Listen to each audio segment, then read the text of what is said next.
Moby Dick, or, The Whale. By Herman Melville. Chapter 5. Breakfast. I quickly followed suit, and descending into the barroom accosted the grinning landlord very pleasantly. I cherished no malice towards him, though he had been skylarking with me not a little in the matter of my bedfellow. However, a good laugh is a mighty good thing, and rather too scarce a good thing, the more's the pity. So, if any one man, in his own proper person, afford stuff for a good joke to anybody, let him not be backward, but let him cheerfully allow himself to spend and be spent in that way. And the man that has anything bountifully laughable about him, be sure there is more in that man than you perhaps think for. The barroom was now full of the boarders who had been dropping in the night previous, and whom I had not as yet had a good look at. They were, nearly all whalemen, chief mates, and second mates, and third mates, and sea carpenters, and sea coopers, and sea blacksmiths, and harpooneers, and ship keepers, a brown and brawny company, with bosky beards, an unshorn, shaggy set, all wearing monkey jackets for morning gowns. You could pretty plainly tell how long each one had been ashore. This young fellow's healthy cheek is like a sun-toasted pear in hue, and would seem to smell almost as musky. He cannot have been 3 days a-landed from his Indian voyage.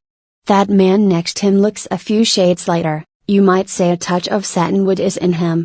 In the complexion of a third still lingers a tropic tone, but slightly bleached withal. He doubtless has tarried whole weeks ashore.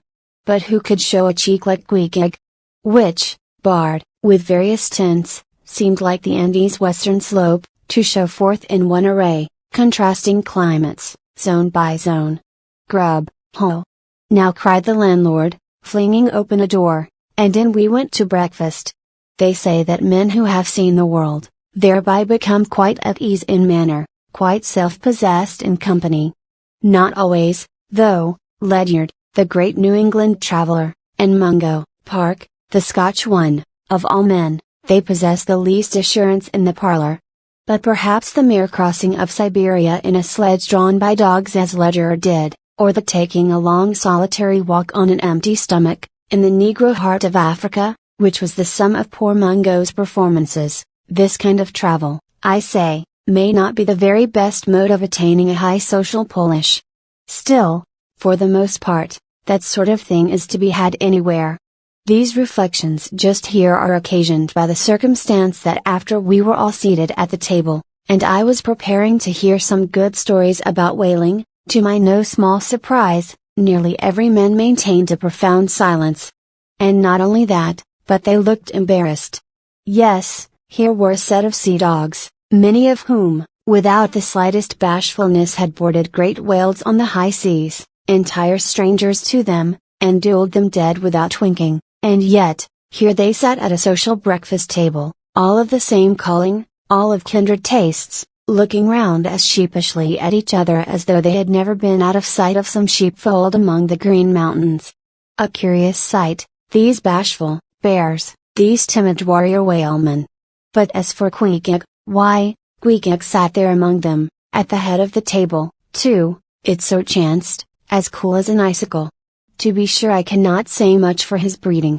His greatest admirer could not have cordially justified his bringing his harpoon into breakfast with him, and using it there without ceremony, reaching over the table with it, to the imminent jeopardy of many heads, and grappling the beefsteaks towards him. But that was certainly very coolly done by him, and everyone knows that in most people's estimation, to do anything coolly is to do it genteelly. We will not speak of all Queequeg's peculiarities here, how he eschewed coffee and hot rolls, and applied his undivided attention to beefsteaks, done rare. Enough, that when breakfast was over he withdrew like the rest into the public room, lighted his tomahawk pipe, and was sitting there quietly digesting and smoking with his inseparable hat on, when I sallied out for a